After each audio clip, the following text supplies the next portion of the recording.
Throughout history, the spirit of patriotism has prevailed. The battles may have changed, but the values remain the same. Today, in 2024, we find ourselves at a pivotal moment where the call for unity, freedom, and a better future echoes louder than ever. For more than 10 years, Patriot Mobile has been committed to supporting the values that make our nation great. With affordable plans and reliable nationwide coverage, Patriot Mobile is not just a wireless service. It's a call to action for those who believe in the American dream. Because this year is not just any year, it's the most important year since our nation's founding. Choose a wireless carrier that shares your values. Choose Patriot Mobile.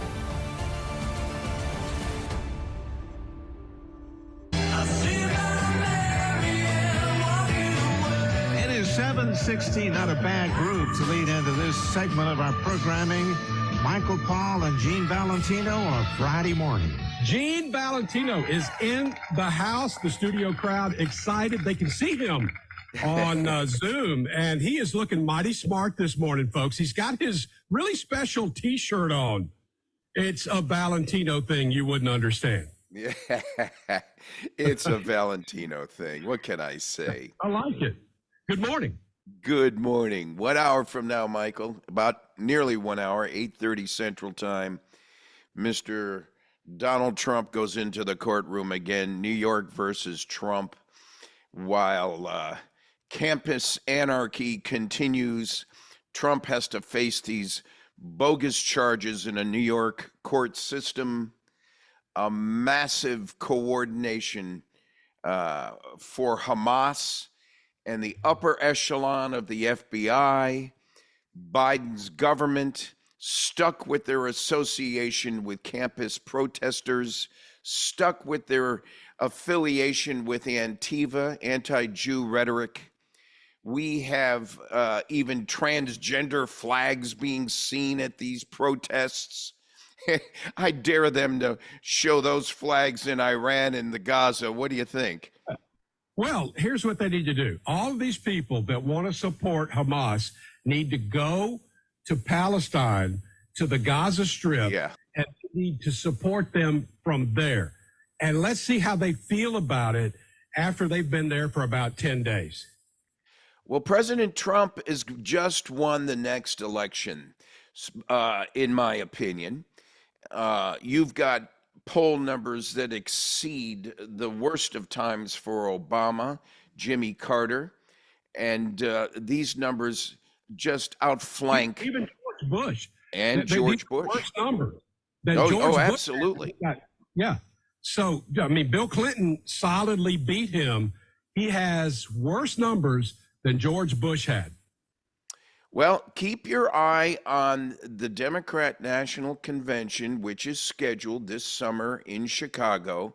I think there's going to be an attempt to go anti-Biden, not because they hate Trump, but because they absolutely despise Biden's position on not going far enough with the left of the Democrat Party, the squad.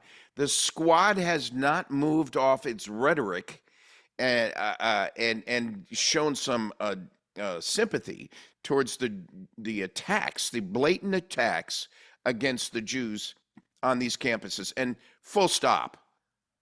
All of this accelerated when?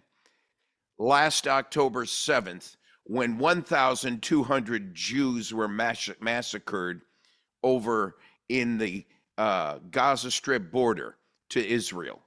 This was a flagrant atrocity. It was an annihilation, and it's supposed to be swept under the rug. Full stop. Where are the hostages? This is a deflect, and distract of your attention away from the principles that the Biden administration supports and has failed to remedy in the world scene, and now is stuck with this baggage as they approach an election. And here's Trump sitting in the courtroom with ranking higher than ever against this Biden, who has only 3.5 minutes last night came out and said anything significant about the wrong of the protesters on these campuses. I think we all agree, Michael, that it's okay for free speech and self-expression. But when your expression gets in my face and you impugn my ability to public access, when you impact my ability or intimidate me, you are in effect being violent and intrusive on my rights, and my rights are not subordinated to your rights. My rights are equal to your rights, and that's what Biden has failed to address. And don't tell me there's no deep state. Don't tell me that the tents in the UCLA campus with the same manufacturer looking the same as the tents in Columbia and Fordham and every place in between. Come on. A couple of things here. Number one, we look at these arrests, and when we see that about 60% roughly of the arrests that have been made in these campus protests are people that are A, not affiliated with the university at all, and B, can be identified as people who are professional agitators. So we know that this is something that is being funded. And, you know, it's interesting. They asked the question, Peter Doocy asked the question to Kareem Jean-Pierre at the White House briefing yesterday that, you know, he asked the question, are there groups that are supporting this? Who is supporting this? And is the White House interested in who is supporting these things and funding these protests on these college campuses?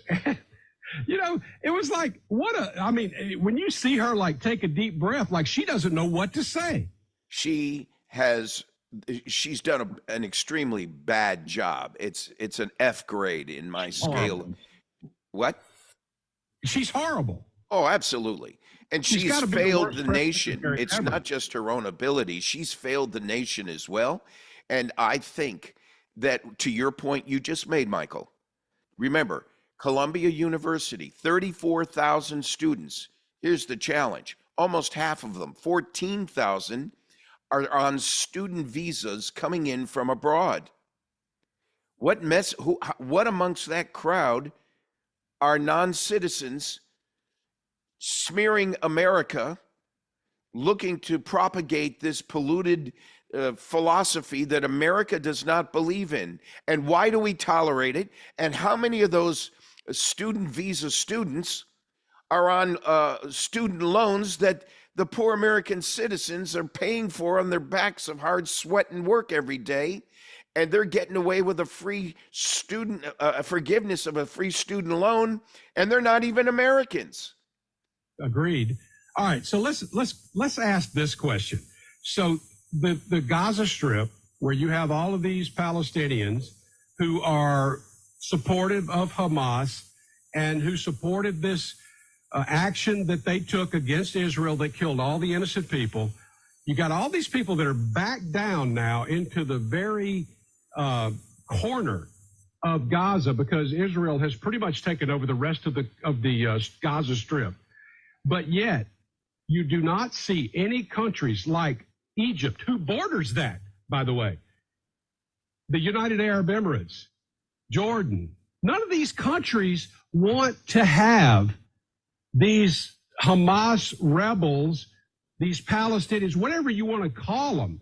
They don't want them. They will not let. You ought to see, and I saw pictures the other day of the border crossing between the Gaza Strip and Egypt. It looks like a war zone. It's like they have landmines and barbed wire and concertina wire. They do not want these people. Why won't they take them? Ask that question to yourself. That is the perfect question. More insulting, why is President Biden thinking of giving a clear pathway of all of the same Palestinians to the United States, becoming refugees here with a pathway to becoming citizens? Come on. So wait a minute. So we want these crazy people And you got to be honest when you talk about this. These folks from Palestine are a little crazy, and Egyptians know it, Emiratis know it, Jordanians know it. They all know that these people are a little on the crazy side. They lean crazy. What are we doing? What are we thinking by allowing some of these people to come here to the United States? What is going on in the mind of Joe Biden and his staff and the folks that are pushing this? What is wrong with these people?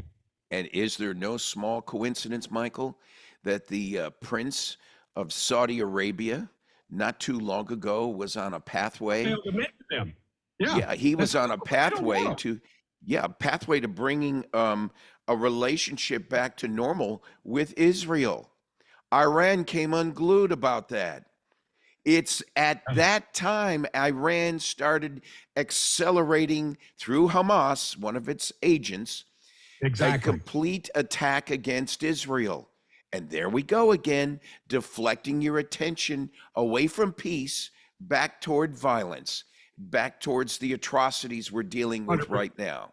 No, we just gave a pathway for President Trump to re-enter and fix this overnight, and the Democrats are going to have the meltdown, a historic meltdown of a lifetime, and they should. How many are leaving the Democrat Party because of this nonsense? Look to the squad. They will continue to support pro-Hamas, anti-Jewish rhetoric, and it's in our Congress. We, the people, must step up now and get rid of the bad actors in our legislative system to save the constitutional republic here first, not to mention our border, and then be generous and benevolent as we've been historically for a century to the rest of the world, but not until we get our border fixed and our own legislative and administrative team repaired. Excuse me, I forgot the judiciary. Half the judiciary needs an enema, and they need a new set of prosecutors and DAs as well. Ergo, what we see in New York City right now with our good friend Donald Trump. Right. Okay, so let me ask you this. So this week, we've been discussing this off and on the morning show. Chad and I have talked about it. We talked about it with Congressman Michael Guest, who is, we have 2 congressional districts in our listing area, and Congressman Ezell and Congressman Guest both represent us. Both of those guys sort of have that feeling. Now, I wasn't exactly politically aware, let's just put it like that. Back in the 1960s, I was a small child. You're a little older than me. Ted is our institutional guy. He agrees with what I'm about to say. And in that, I feel like I'm getting some vibes from the 1960s when Johnson decided that he was not going to run, probably because he was going to get beat. But more importantly, he didn't run. And Republicans with Richard Nixon had the largest victory that Republicans have ever had in this country electorally. And things changed for a long, long time in this country. I feel those vibes today. Do you get that same vibe? We've said it. Yeah, the door is swinging back, and I think you're correct. I think we will see a return with the electorate to a Republican conservative environment, much greater than the Reagan and Bush eras, where Republicanism came back in on the heels of some angst, some heartburn that had been proliferated under the Democrat administrations preceding. I think we're in for a major, what I referred to in the past as a mass formation transition, a psychosis which will fall by the wayside, conservative, stable behavior, and a respect for America. George Washington's statue with the Hamas scarf on it the other day, and the flag. It was the most insulting thing. Shame on us if we tolerate that. We're stronger than that. We're Americans. I had a lunch yesterday with a Black American, an old friend of mine, very solid Democrat, who told me that Donald Trump is going to get elected, that Black men in this country have had enough of this nonsense, and they're starting to figure it out. I'm telling you, things are changing, Gene, very quickly right before our eyes. And the people that are in charge have not either not recognized it or they're not smart enough to realize what's going on here. But I think I know Trump, who's smart enough. It's Ted Tibbett. He's got something stronger than the garden hose that he's going to pull out. Where are you? I'm having a Bloody Mary listening to you guys. Okay, Gene, thank you so much for joining us. You have a great weekend, bro. Hey, maybe You too. I'll see you tonight. I'm Gene's going to gonna be Biloxi. signing autographs tonight at the Hard Rock if you want to come by. I'll be there. Sound like a partay, 7:30. Hi, friends. Gene Valentino from the Grassroots Truthcast. You've got to join us not only for the great shows and entertainment and guests, but you got to join us because our sponsorship is growing. And it would mean a lot to them, not to mention me, if you come on board. And the one we're featuring this week is Luis Sanchez from the Cigar Shop. He owns a company called La Tradicion Cubana. The Cigar Shop, Miami, Florida, since 1995. This Luis is really one heck of a guy. He's determined to manufacture cigars based on an unprecedented excellence in quality using old-fashioned Cuban methods. The cigar isn't always cheaper, but it is better. And if, like you're drinking a fine wine, you got to have a fine cigar, look for Luis Sanchez at the Cigar Shop. He helped me find a nice Connecticut wrapper with a Nicaraguan blend. And this cigar has become not only my enjoyment, but this cigar has also become my brand and my marketing tool. If you notice up close, we've got a little label he's put on there for me.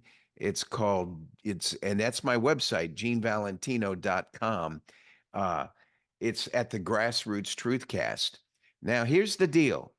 You go to thecubanshop.com, find the cigar you want, and Luis will throw in the labels for free. But you got to tell him Gene sent you. Tell Luis Gene sent you. The labels are free. These are $50 to $100 values based on the count.